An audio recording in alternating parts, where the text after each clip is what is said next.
זהו יום היסטורי.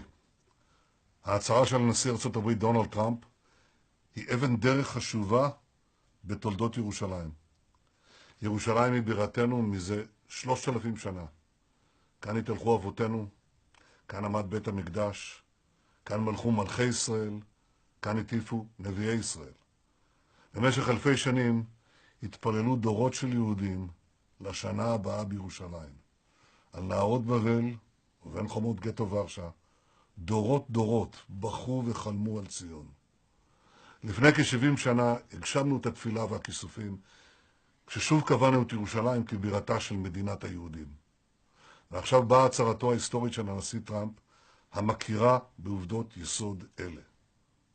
הנשיא טראמפ, אנחנו מודים לך על החלטתך הצודקת והאמיצה להכיר בירושלים כבירת ישראל ולהתחיל בהכנות לפתיחת השגרירות האמריקנית כאן. אני קורא למדינות נוספות ללכת בעקבותיה של ארצות הברית.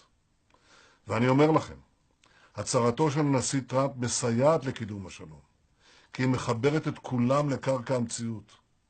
והאמת הפשוטה והמציאות היא זו, לא יהיה שלום בלי הכרה בירושלים כבירת ישראל.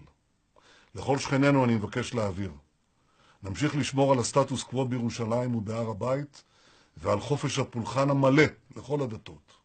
נמשיך להושיט יד לשלום לפלסטינים ולכל שכנינו.